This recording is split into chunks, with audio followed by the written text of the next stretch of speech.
What if hiring could be easier, more streamlined, and less time-consuming? So even when you're busy, you could still be smart about the way that you hire. With ZipRecruiter, you could post your job to over 100 of the web's leading job boards with just one click. So you can rest easy knowing your job is being seen by all the right candidates. Then, ZipRecruiter puts its smart matching technology to work, actively notifying qualified candidates about your job within minutes of posting so you receive the best possible matches. That's why ZipRecruiter is different. Unlike other hiring sites, ZipRecruiter doesn't depend on the right candidates finding you, it finds them. No wonder 80% of employers who post on ZipRecruiter get a quality candidate through the site in just one day. ZipRecruiter, the smartest way to hire. Find out today why ZipRecruiter has been used by growing businesses of all sizes and industries to find the most qualified job candidates with immediate results. And now, my listeners can post jobs on ZipRecruiter for free. That's right, free.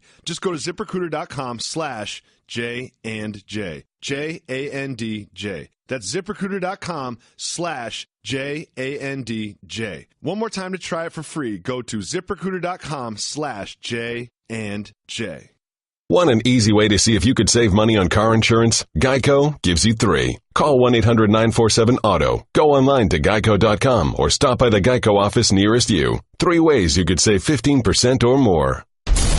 And now, Jalen and Jacoby on ESPN Radio. When I pop the trunk, head the day. Y'all pop the trunk, I pop the hood. Now act stupid, I'll pop the trunk. Give me your boom. Kylie, she's the best. He is Jalen Anthony Rose. What up, doe? I'm David Jacoby. And on the cool check-in, center stage, on the mic. And we putting it on wax. It's the new stuff. Man, that's cold. We're Jalen and Jacoby. What do we do? We get me on Instagram. I'm thinking about it. I'm truly thinking about it. At me and tell me why I need to join. Other than that, we get to be what they want. Jalen, you messed up the intro this time. We could talk about you on Instagram after the intro, after you sing, but no, we I had to do it on the intro. Here's what I learned. No. There are people like you that only listen to the first 30 seconds. First of all, I skip through the first 30 seconds because that's usually an ad or whatever, and then I get to the pod, and then I listen to it because we give the people what they want. Thank you so much for tuning in. We'll always give you a dope pod to step to. Another day without radio. We just did the TV show, but we'll always have podcast exclusive content. We are starting the show for the second straight day with a little bit of Ball family slander. But this time it is much more warranted than before. Lonzo Ball had a matchup against the Knicks, and he showed up to Madison Square Garden in Nasir Jones' hometown wearing this sweatshirt with his face replacing Nas's on the It Was Written album cover. Jalen, why in the world would Lonzo Ball wear this sweatshirt to a New York Knicks game? Why? I want to teach everybody a term that they may or may not have heard before. Don't beat down. And I know initially Nas was like, here's a young fella. He's in his early 20s. He probably don't know about the movement. Big baller brand trying to make a name off of me. I'm going to just ignore it. He knows my history. He has to because he's walking around with a hoodie time and time again depicting my personal image of classic material that I put into the universe. So I'm just going to let it rock. I'm maybe going to date Nicki Minaj. I'm maybe going to open a chicken and waffles restaurant in NYC. I'm just going to do me. Because, Jalen, you know, 20 years ago, when we were at the Century Club in Los Angeles, hanging out, and you were rocking your Carl Kanaz, and we had the mean mugs and the eye slanted, he wasn't even born. So I'm not going to even dignify that with a response. You know what happened? But when you come to my hometown, and you play against the Knicks, and you have the audacity to do this, oh man, he about to get an ether. Here's what happened is Nas had been pushed so far that he kind of sort of responded on Instagram. He put a big Knicks logo up after the overtime Knicks win. But here's the thing for Lonzo. I haven't listened to every Africa Bambaataa song. I don't have Africa Bambaataa albums. But you know what I would never do? Slander Africa Bambaataa because he is a legend. Sure, Lonzo, you might not know a lot about Nas, but someone around you needs to tell you to stop going at Nasir Jones. Of all the people, of all the celebrities, categories, of all the rappers, of all the everything. Why are you going after Nas of all people? Like, he is unequivocally, objectively one of the best rappers of all time. Whether he's in your top 5 or your top 10, he's in everybody's top 20. It's insane that he does this over and over again. Well, first off, hit the brakes.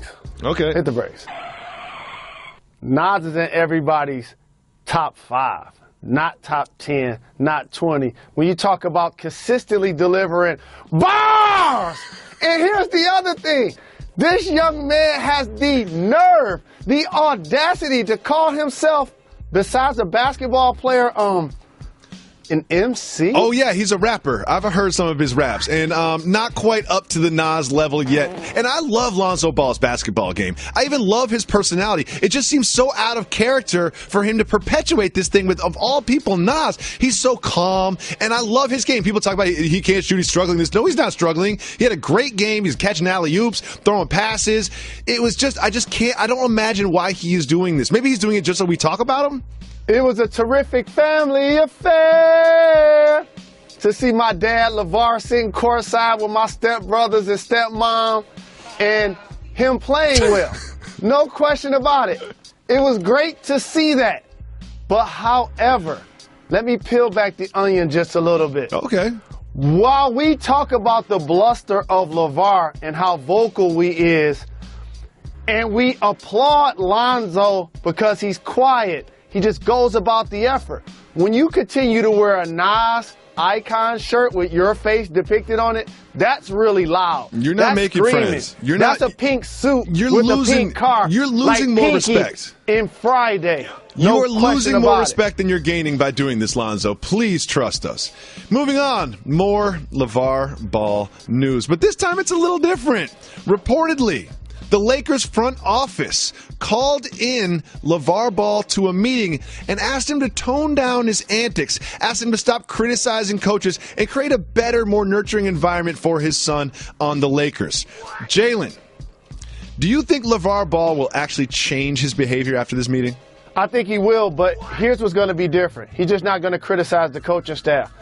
For those that probably haven't been to the close to the foxhole as they think, these type of conversations happen all of the time. With agents, with managers, with family members, with mates, spouses. The list goes on and on of people that have a vested interest in said athlete or just have selfish feelings and they need to see the athlete do well so they can benefit. Either way, the bottom line is you always have people that care about your best interest more than they care about the team. Because here's how this works. How's it work? The team can go 82-0 and win the championship. But if you ain't playing and you ain't contributing, you'll get your ring, but you won't be back. And so how do you make a name for yourself? Being a productive player and playing to your capability. So I understand that when LeVar talks loud and when he's present, I can't front. Lonzo does play better, which is why I have a solution. I don't just talk about problems. Don't say it. Don't say it. I know what you're going to say. You can't say this on wax. And we putting it on wax. If LeVar can sit in the front row at Madison Square Garden and you don't want to put him on the staff, I have a suggestion. What's that? Give him front row tickets to every game. I mean, you give him the Jack Nicholson seats? Sorry, Jack. We got LeVar Ball here. Here's what I think that LeVar Ball might actually adjust his behavior based on this is I've spent very, very small fleeting moments in the presence of Magic Johnson, and I know you've spent a lot of time with Magic Johnson, but the magic is not just a basketball thing. The magic is him as a human being. The smile, the generosity, the warmth, the hug. You know, he's so not intimidating, but influential. Like if he asked me for my left pinky, I'd be like, take my right thumb. Just take it, Irvin. Just take it. And I feel like if anybody could do it, like I don't think anyone from the Bus family could calm down LeVar Ball, but Magic Johnson certainly could. Two of my idols growing up, Irvin Magic Johnson and Isaiah Thomas. You guys see them now. You see their Hall of Fame accolades, their amazing multi-million-dollar smiles. You know the thing I loved about both of those guys the most, especially when I had veneers? They're ruthless competitors, and they will fight you. They will fight each other. Look over my shoulder. They kissed before the game, and before you know it, 5 minutes later, they was clotheslining one another. I love it. Well, Jalen, I got something that you won't love. It's Detroit basketball time. Do you remember earlier in the season when we were celebrating the Pistons and they were the surprise of the league?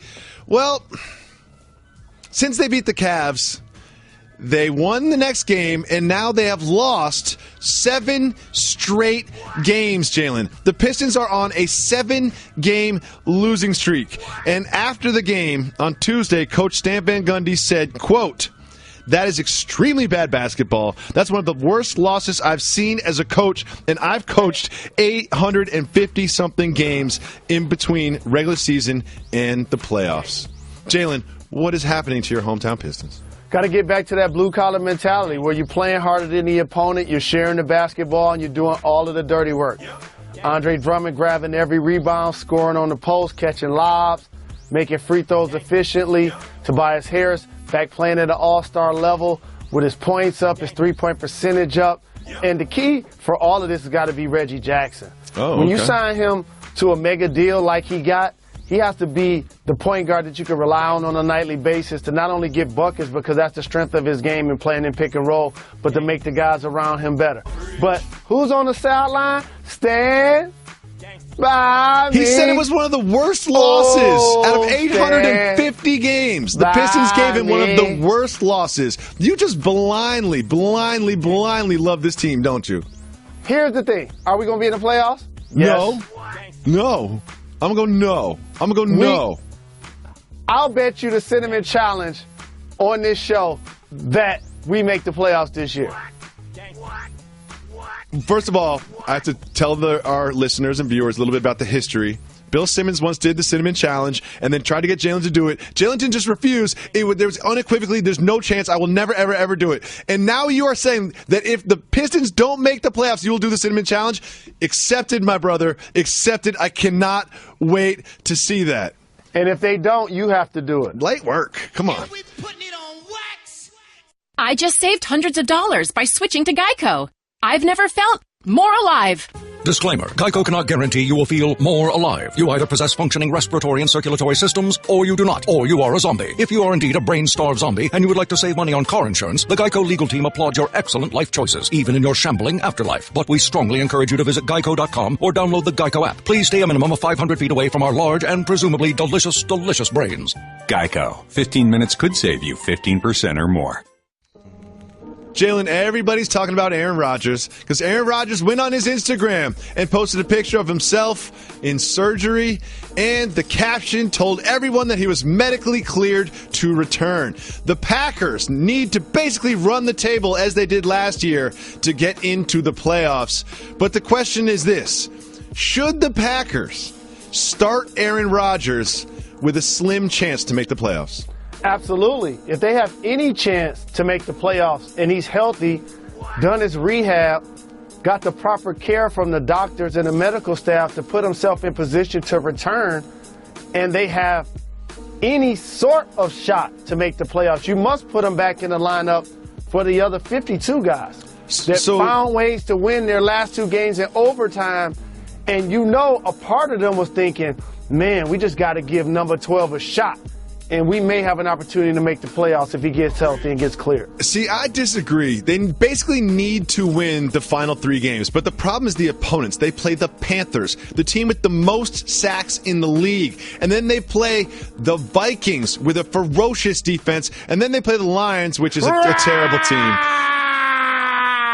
But still, if you think about it, the idea that this Packers team is going to beat the Panthers and then beat the Vikings, and then if Aaron Rodgers is still healthy and then beat the Lions, that'll put them at 10-6, which would get them into the playoffs most likely. But I just don't see that happening, and I'm concerned about Aaron Rodgers' health. The man had 13 screws put into his clavicle. 13 screws in the clavicle. There's a slim chance they make the playoffs. If I were the Packers, I would say, you know what? Thank you, Aaron. Hundley's going to finish the season. We'll bring you back next year. Is that not sound logic? If I was doing a list of who I felt were the best football players in the NFL, I would put Tom Brady number 1. I would put Aaron Rodgers number 2. Facts. Regardless of position. Facts. So it amazes me, however, that I've had this conversation with multiple people I've seen this conversation be discussed, and I don't know if people are blinded by Aaron Rodgers' greatness, caught up in the hype, or just being groupies. So let me put this on wax. The Green Bay Packers will not win their last 3 games and make the playoffs. It's not going to happen. I'll be shocked. I'm not going to be able to do it. I'm not even going to say I would be shocked, because I'm going to say it just flat out will not happen. But still, you think they should put him in the game, and I don't really understand why. So, again, let me rewind the tape. Hannibal Lecter. How great did I say Aaron Rodgers was? You put him at number 2 behind Brady, but it's really 1 and 1A. Okay. He's done this before. He's talked about running the table, and his squad actually did it. And people are drawing on that like that has something to do with this year. It's a different football team. The other teams are different. The other teams are better. The Panthers are really good at football. Cam Newton has found his stride. Devin Funchess is going to be out there bossing up when he scores a touchdown. I don't think they're going to win their last 3 games. And if they win their first 2, I know I'm going to be right. I love it. It's only fitting. The guy that he threw a Hail Mary against and almost made me shed a tear as an adult against my Detroit Lions, it would mean no better fact for me than to watch them win their first 2 games and then the Lions beat them by 14 in the final game. Well, there'll be a lot of attention on that Panthers-Packers matchup, but there'll be more attention on the game in Pittsburgh. The Steelers are one of the hottest teams in the NFL. They host the New England Patriots with a great record, but also with a terrible loss on Monday night. The winner of this game will most likely be the number 1 seed in the AFC. There's a lot of hype surrounding this game, and Mike Tomlin bought into it. Let's listen. We're excited about being in the kitchen, if you will. You know, it's good to be in the kitchen. The kitchen's in Pittsburgh, PA, this week in the National Football League and at Heinz Field. And that's where you want to be in the middle of December. So we don't take it for granted. As competitors, we're excited about it. But as professionals, we know that preparation is going to be required. So we'll spend the rest of this time putting ourselves in great position to perform in the manner in which we desire. Jalen, do you like Tomlin buying into the hype of this big matchup? I like the reference because I noticed it went over a lot of people's head. It made me realize that his statement was cultural. Yeah, I had no idea what the kitchen thing was. I mean, I like it. It sounds cool. It gets me excited. But, like, honestly, I was like, the kitchen is in Pittsburgh? Like, I don't want to make it too cultural on our program because it'll really go over people's heads when I start talking about the back of somebody's hair on their neck. That's too far gone. But what I will say, here's a different level that everybody else could understand. In the kitchen is where you cook up. It's where you do all of the preparations. And then that's where you eat good. That's what he's talking about. This is our chance to set the table, bring the Patriots to our field, and eat good off of their plate even if we had to. And I remember being on this program, not that it's breaking news, I'm pretty sure maybe Einstein probably said this also, but there's no surprise that Big Ben, he was the one people didn't think, leads the league in passing yards. Le'Veon Bell leads the league in rushing yards. Oh, and Antonio Brown leads the league in receiving yards. Did you just suggest that Albert Einstein gave analysis on the Pittsburgh Steelers offense in 2017? I was in the kitchen when we came up with E equals MC squared. You're the best. Jalen Rose, do you remember when Kevin Pritchard traded away Paul George and everyone was making fun of him, and now Victor Oladipo's playing well, Sabonis isn't bad? Well, Pritchard has taken it to a new level of competitiveness. He is now liking tweets about the trade. He's liking all these tweets. He's on Twitter just letting everybody know that maybe what they said about him and the Pacers was wrong. Jalen, do you like this level of competitiveness from the Pacers general manager? I like what you did there. What's your word again? Competitiveness. Competitive. Of course I like it because I know you love it. And the thing about this is some people say, well, he's a professional. He's a general manager of the team. That should be beneath me. No, it shouldn't. I hear the criticism. I knew it was a big move. I knew what I was doing in return. I had confidence in my ability to pull off a trade that was going to benefit my squad. And like back in the day, they're all going to laugh at me. They're all going to laugh at me. And now look, Victor Oladipo averaging more points, more assists, and more steals for the Pacers than Paul George did last year. Jalen, are you familiar with the Stars program that goes by the name of Power? Absolutely. Well, the future of Power was in jeopardy. There was a $200 million lawsuit levied against 50 Cent and others claiming that they stole the concept for Power.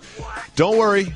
That lawsuit was thrown out by a judge. It is no longer valid. But in the hypothetical scenario in which this lawsuit forced the cancellation of Power, what would you do?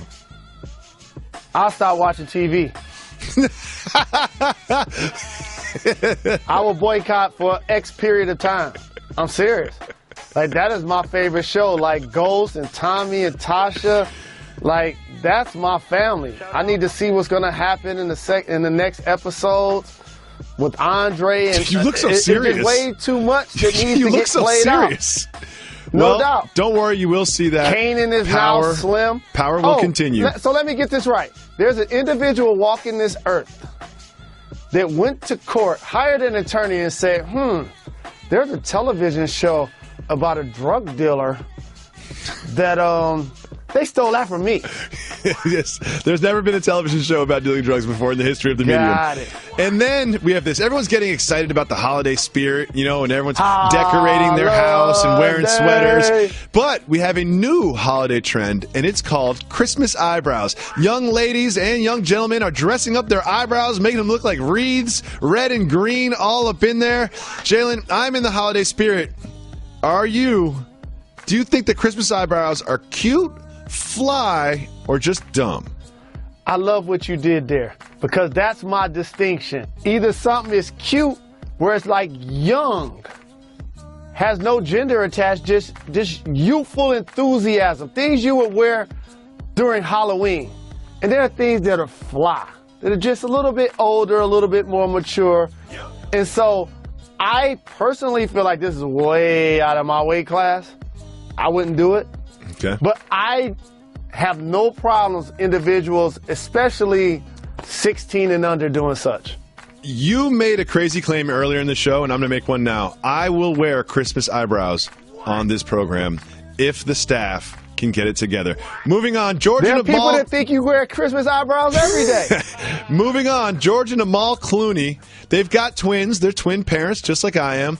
And when they fly, they hand out noise-canceling headphones to the other passengers around them in case the babies cry. Question for you, though, Jalen. Should babies be allowed in first class?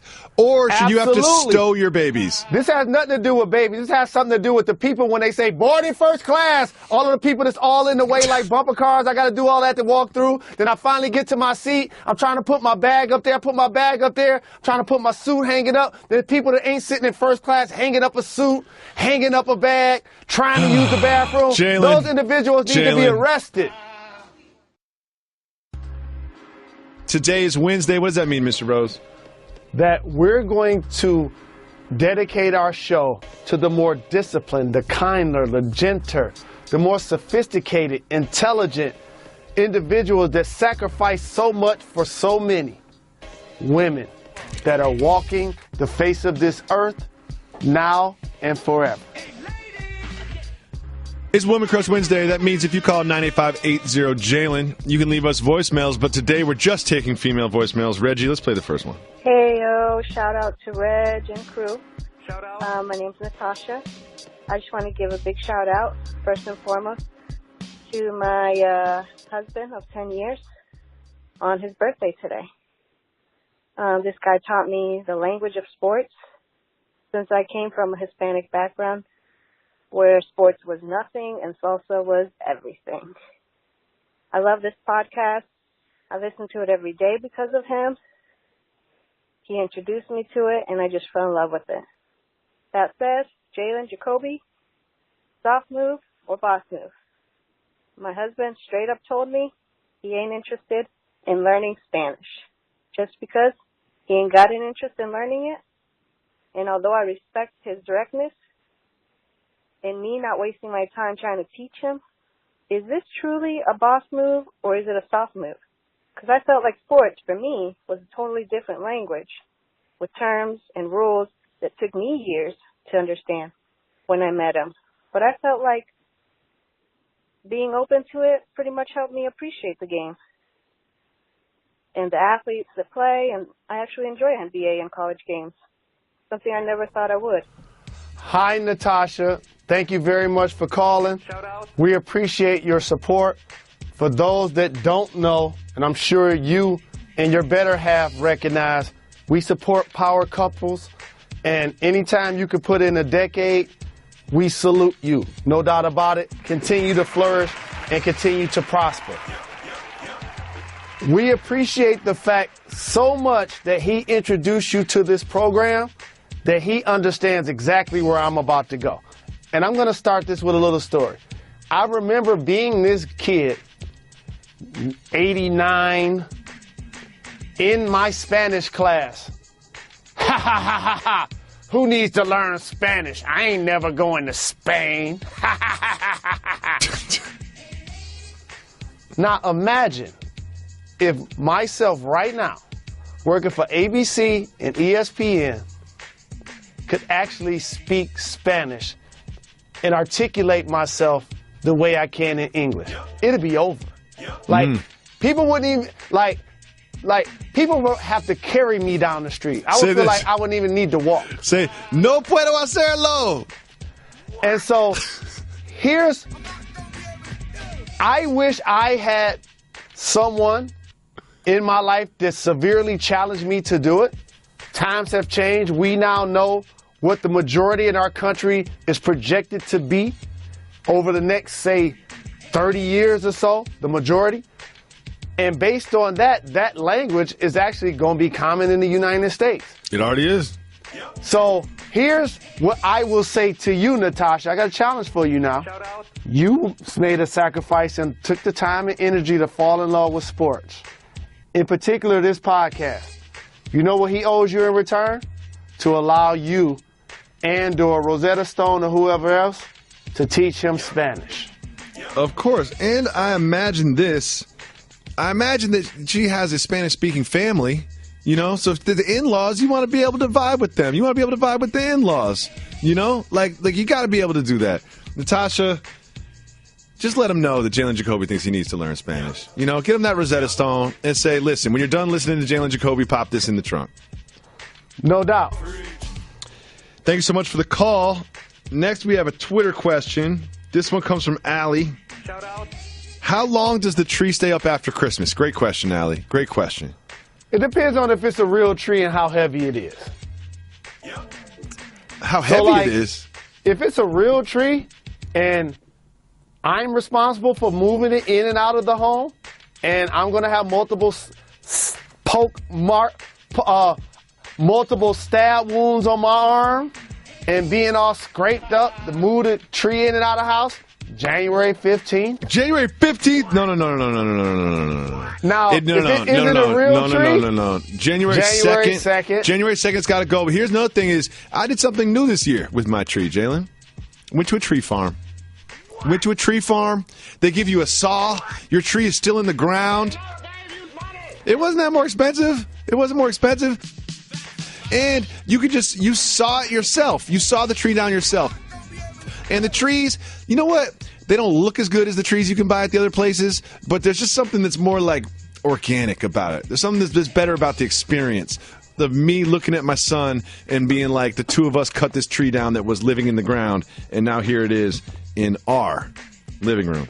I love that. Those father-son stories. It sounds like a father-son story, but it really was my wife's idea, and we did it because of her. Let's be honest. Let's be real.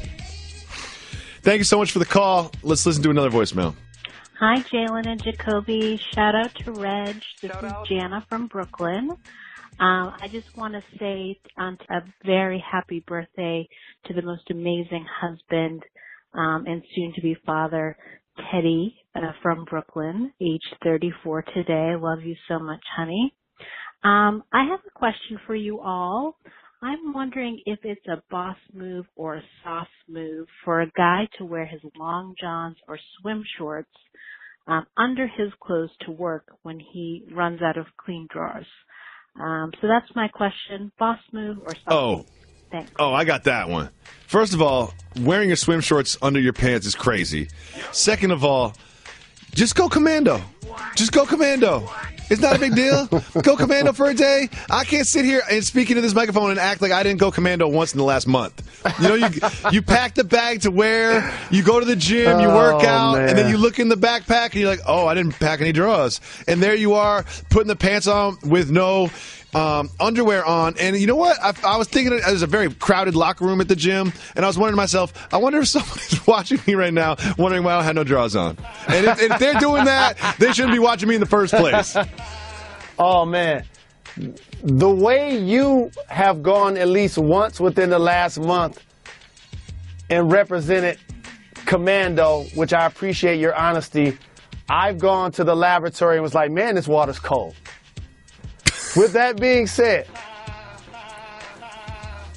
thank you for the call, Jana. Big shout to Brooklyn, your husband, Teddy. Shout out. David Jacoby, you're from the East Coast. Yeah. I'm from the Midwest. I'm not wearing shorts on top of my long johns, but I'm definitely wearing them underneath my clothes if I can. If it's cold if out, no one's going to see them. If it's cold out, you wear the long johns. But if it's the middle of the summer and you don't have drawers, you just go commando. No, it's that simple. The swim shorts I can't rock with. I don't wear Speedos, so the swim shorts I can't rock with. Like, I don't know how you even get those under there. Maybe there's a reason why I was a part of a group that wanted everybody to wear long shorts. I'm not trying to do the soft porn thing. There you go. Thank you so much for the call. We've got another female voicemail on Women Crush Wednesday. Shout out Ray Jackson. I saw him at the Texas-Michigan game last night. Oh. Hi, Jalen Jacoby. This is Diana calling from Sacramento. My question is for Jalen. I have an occasional potty mouth and would like to stop cursing. So, Jalen, what do you do in flagrant, immediate situations where you may not have the time to think before you speak? So, for example, when you open the refrigerator door and your beer falls to the ground and you want to shout the F-bomb or the foul poop word. Any advice would be greatly appreciated. Thanks. Bye. Thank you for calling. Appreciate the love. Good question. Loving this Women Crush Wednesday. It's almost like anything else. You do it in phases. So, like, if you were going to stop cursing, what I initially did, hold on, this is my Uber. What? I'll be out there in 10 minutes, okay? Max 10 minutes. You at 200 Ronzo, ESPN? Right by Building 4, 200 Ronzo. This is great. Ronzo. See, this is the thing. It's not that complicated. You drove too far. Just go right there to security. God. Follow your GPS where it says 200 Ronzo. Ronzo. It's so simple. Finding ESPN is the easiest thing in the world. Calm down. You're a little enthusiastic. Just calm down. I'm trying to tell you how to get here. Now you're in a fight. It's 200 Ronzo. Now you're in a fight with the Uber driver. All right. Where do they got you now? It's so easy to find ESPN in Bristol. There's nothing else there. Oh, you at the entrance right now? There you go. Great. They'll let you pull in, and I'll be there in 5-10 minutes. They're going to let you pull in. Just tell them you're picking up. This is too long. I've never talked to an Uber driver this long, in or out of the car. In the car, out of the car. That's the longest conversation I've ever had with an Uber driver. Ever. That's the longest conversation I've ever had with an Uber driver. That's definitely keeping that in the pod. Alias, and I think that ESPN's address is for public consumption. So, oh, yeah, everybody knows where ESPN is. So I don't mind saying that address on wax. Now, let me get back to the call. Initially, what you do is you give up all of the words that aren't allowed to be said on television. So if you drop something out of the refrigerator, you could probably say DAMN or HELL. Or even ASS. Those are things that are allowed to be said on television. Oh, so you phase it out. It's phases. There's levels to it. Because I know it's not an overnight thing. If you were like Jacoby, you can't swear anymore starting tomorrow, it wouldn't go well. Just do it in phases. And then before you know it, here's when you will officially stop. It's almost like the person that smoked a lot of cigarettes and then stopped. And when you're around, or drank a lot and stopped. And then when you're around people that smoke a lot of cigarettes or drink a lot, you don't like the way they act or like the way they smell or how they change the more they drink or smoke, that's how you're going to feel about cursing. To the point where it's like, it's one thing that you're talking to me. It's another thing that you're cursing at me. And don't allow the person in you to be having a debate or an argument or getting into it. You're really not going to like the curse word. That'll make you stop a little bit faster. Good luck with your sacrifice. So, Jalen, we're about to wrap up this pod, but I just want you to know, based on that phone conversation, what type of Uber experience are you expecting right now? The type of Uber experience that he's still going to get a nice tip. Of and we're going to course. have a safe, plentiful ride. But he's going to ask you some questions, I can tell. No, I'm not going to allow like a talker. any person to ear hustle me. It sounded or like interview me when that I'm sounded in the like a vehicle. talker. It'd be like, oh, you're Jalen Rose. Oh, Fab Five. Oh, what's up with Chris Webber? I go by an alias on my Uber name, so initially they don't know who it is till I get in the car sometime. But here's the other thing. We talked about Uber etiquette all of the time. I am not going to allow somebody to interview me. I am trying to enjoy my ride. It is not personal. I like you. I want to get to where I'm going, A to B. Please drive us safely. I'm going to take care of you. Thank you. I always just put the headphones in. Headphones go in immediately. Immediately. Thanks so much for listening. Thank you to all the ladies that called and tweeted at us. Hey, ladies! We'll be back tomorrow with another dope pod to step to. Uh-huh. We're not done. We're not done. Teacher.